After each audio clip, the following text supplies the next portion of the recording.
Hello, my dear friends. You're in the Military Summary channel, and today we will discuss the situation in Ukraine on the 16th of February of 2026. Today we have a lots of very interesting updates, so let's start. A massive combined missile and drone strike is approaching, and most likely this strike is going to be inevitable.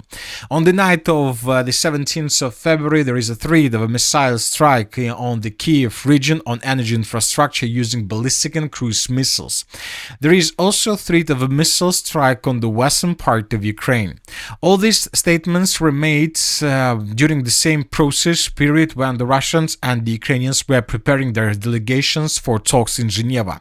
A Ukrainian delegation has already departed for talks with Russia and the United States in Geneva. The talks are expected to take place on February 17 and 18. Today we received a very interesting statement from the Russian side, or more precisely statements. We received details about the Russian delegation, which the composition of the Russian delegation has been changed. Now we know for sure that Medinsky, Galuzin, Kostyukov and Dmitriev will take part in this delegation, and this is the strongest delegation from the Russian side since the beginning of the negotiation process.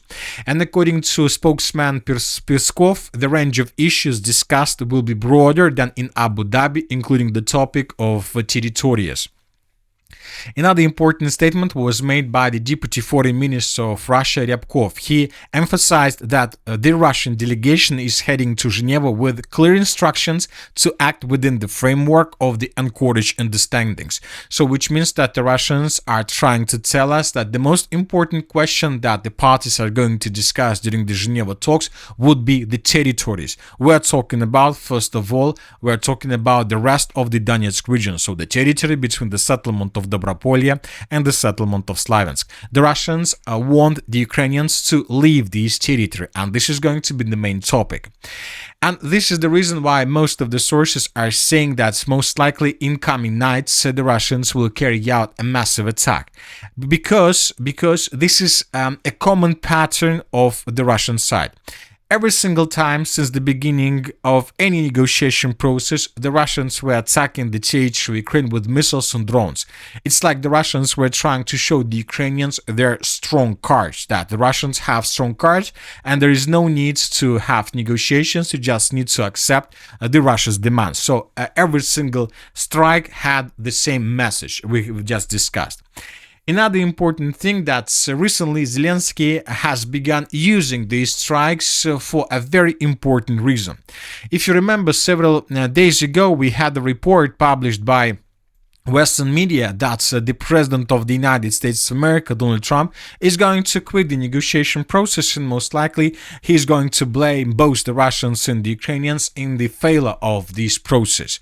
So that is why we believe that both the Russians and the Ukrainians understand that this process is inevitable. Most likely the President of the United States of America will quit the negotiation process.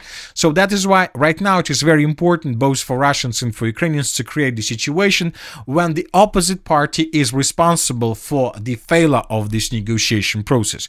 So that is why Zelensky, probably starting from December of 2025, before every single attack, was sending like a message to media, to the population of Russia and Ukraine, that the Ukrainians are ready for talks, the Ukrainians are ready for the negotiation process. And every time, and he usually sent this message, these signals, a day or 2 days before the negotiation process. And every time when the Russians attacked the territory of Ukraine, within the next several hours, Zelensky always stated that due to another massive missile and drone attack on objects of critical or energy infrastructure, he decided to change his mind and he instructed the delegation to talk about completely opposite thing he agreed with them before the strike. So Zelensky is like trying to tell us that the delegation of Ukraine every time in the past was traveling to start negotiation process with Russians as if the Ukrainians always were ready to accept Russia's demands. But every single missile attack forced the Ukrainians to change their minds right before the negotiation process started. So that is why it seems that the Russians may change their pattern, and it seems, this is my opinion, I'm not 100% sure, but it seems that the Russians this upcoming night can change their behavior. The Russians may not attack the territory of Ukraine between the 16th and the 17th of February of 2026, and the Russians will try to wait for the results of the first day of talks in Geneva. Because Zelensky, if Russia attack Ukraine once again this upcoming night, then the delegation of Ukraine will have cards to change their opinion, to announce this publicly to media that we are changing our mind and we are not going to discuss with Russians anything. So that is why the Russians may change their positions, at least during the next 24 hours, not to attack Ukraine and to wait for results of the first day of talks, and only then to attack. And this will allow the Russians to show the United States of America that the Russians are making concessions, that the Russians are not attacking the territory of Ukraine during the negotiation process, but due to the fact that the Ukrainians are not making any concessions, the Russians are returning to their original pattern of behavior when attacking the territory of Ukraine with missiles and drones. So this just it's just something like a projection, possible projection of upcoming 24-36 hours, but once again it's just probably even a speculation from my side, because once again there are very high chances that the Russians are not going to change the pattern of their behavior and they will attack the territory of Ukraine, because we are talking not just about the Russian readiness to attack. We're not just talking about statements that were made by Zelensky during the previous 24 hours about Russians and what they need to do, how they need to travel back to Russia and something like this. We are also talking about massive drone strikes that have been taking place since the end of the 14th of February of 2026.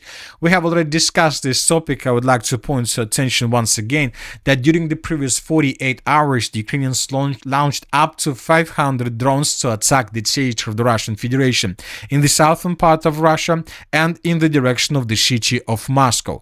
Another important thing is that during the same period of time, the Ukrainians, using the Flamingo missiles, attacked the Kapustin Yar test launching site. So this picture was published today. This is a full satellite picture, and here we can see a funnel in the area of the Kapustin Yar launching site. I would like to remind you that the Russians use this Kapustin Yar to attack, to use Oreshnik systems. So the Ukrainians were just maybe 1 kilometer to this launching site, and obviously this is something like a strategical threat to the Russian Federation. All these things were made by Ukrainian side, probably to force even the Russians to attack the territory of Ukraine before the negotiation process begins. So the next hours are going to be very important, and obviously soon we will understand what is going to happen next. Now let's discuss the situation on the ground, and first let's talk about the Zaporozhye direction. During the previous 24 hours, almost nothing was recorded from this area. I would like to remind you that during the previous days, the Ukrainians launched a counter-offensive operation. Maybe that was just a media counter-offensive operation, or that was a real counter-offensive operation. As of now, it's very difficult to understand, but we see that the Ukraine's activities reduced significantly after the end of talks, after the end of the Munich Security Conference, and after the end of the meeting in Ramstein format. So when Ukraine received a lot of money or promises to receive money in the future, the offensive operation from the Ukrainian side stopped. Many Ukrainians are planning to resume their attacks during the next days, and they will continue their offensive operation. But as you can see, according to the current picture, according to the current situation on the ground, we have no changes.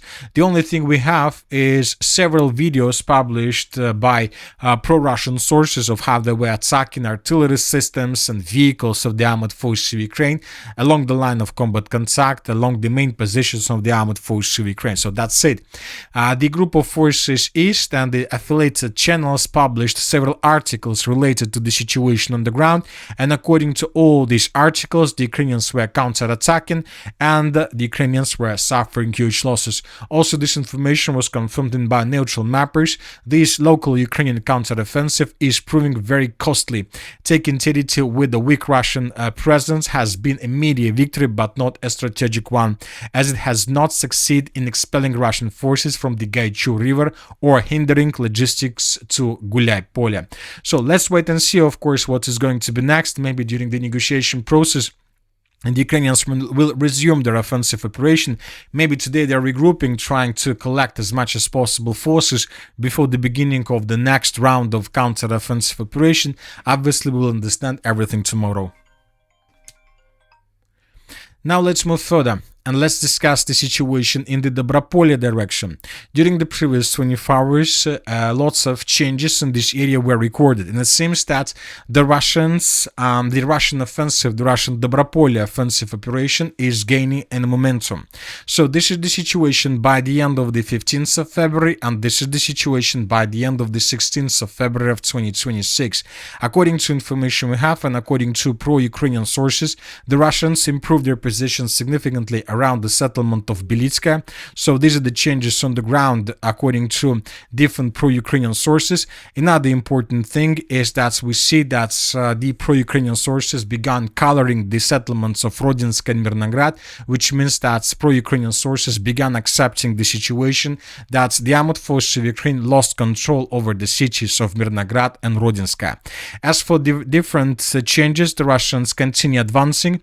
The Russians use lots of FPV drones as usually around the settlement of Dobropolye, attacking positions of the armed forces of Ukraine, vehicles, infantry and so on, clearing the ways to attack and to move further in the direction of Dobropolye for infantry and sabotage and reconnaissance groups of the armed forces of the Russian Federation. Now let's move further and let's discuss the situation in the area of the city of Konstantinovka.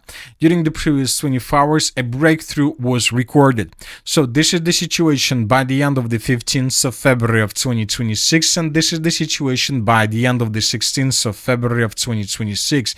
According to information we have, according to pro-Ukrainian sources, the armed forces of the Russian Federation managed to break through Ukraine's defense in this area and to answer the city of Konstantinovka from the southwest. Pro-Ukrainian sources published lots of videos of how they were attacking Russian infantry through the city, how the Russians were moving from one building to another, and based on this video we have adjusted the map. So now we see that the Russians managed to improve their position significantly. This is, for example, the situation by the end of the 12th of December of 2026, and this is exactly the moment when the Russians began their major offensive operation in the direction of the southwestern part of the city. So and this Russian offensive operation started right after the Russians destroyed bridges along the river of Kryvyi Tarets. In this video we can see how the Russians destroyed the bridges along the river of Kryvyi Tarets, and right after the Russians attacked these bridges and damaged them, the Russians began offensive. First, the Russians captured strongholds in the southwestern part of the city of Konstantinovka, and then the Russians began advancing from the left flank of the N20 road, and by the end of the 16th of February we see that the Russians managed to break through Ukraine's defense and answer almost the central part of the southern part of the city. The Ukrainians are trying to bring additional forces in the direction of the line of combat contact to stabilize the situation, but the Russians use a very powerful group of FPV drone operators to control the roads and the lines that are heading towards the southern part of the city. Furthermore, the Russians made the second strike on the territory on the bridge between the northern and the southern banks of the river of Kryvyi Tarets. Here we can see several episodes how the Russians continued bombing and attacking the bridge with the purpose to destroy the bridge completely and not to allow the Ukrainians to use this road for the logistic purposes. So it seems that the decisive moments of the battle for the city of Konstantinovka has begun. Furthermore, we received lots of videos from the most northern parts of the city. It seems that Ukrainians are trying to bring additional forces to the south with the purpose to stabilize the situation, but the Russians expected the development of the situation, so that is why we can see lots of episodes of how Russians were attacking vehicles of the armed forces of Ukraine, trying not to allow them to bring additional forces to the south. Now let's talk about the Slavians direction. It seems that the battle in this area is also entering its decisive phase. According to information we have, according to the Minister of Defense of the Russian Federation, during the previous 24 hours, the Russians finished the battle for the settlement of Minkovka. These are the changes on the ground according to the Minister of Defense. This is the end of the 15th and this is the beginning and the end of the 16th of February. At the same time, as you can see, we received lots of videos of FPV drone attacks on positions of the armored forces of Ukraine to the west of the Seversky Donetsk-Donbass Canal. And these episodes show lots of attacks on positions of the armored forces of Ukraine to the west of the Seversky Donetsk-Donbass Canal.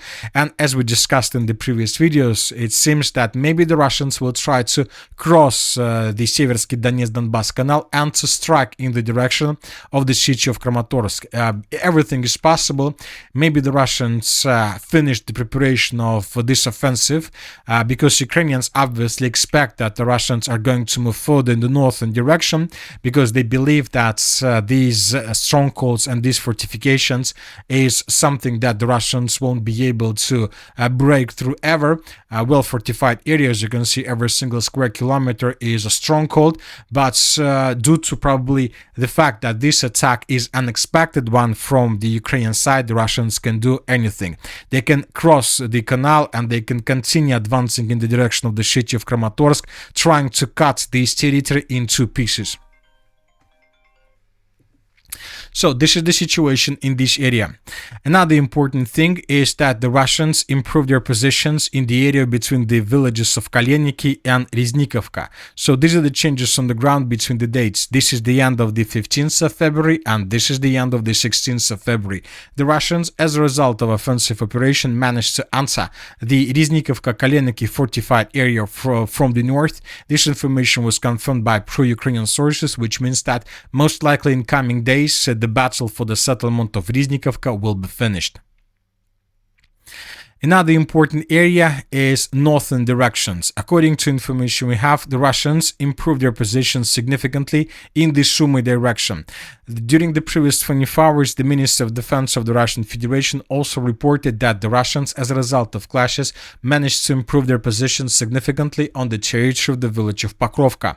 This information was provided by the Group of Forces North. Later, this information was confirmed by the Minister of Defense, and a few hours later, the Russians published this video where we can see how exactly the clashes were taking place for the settlement.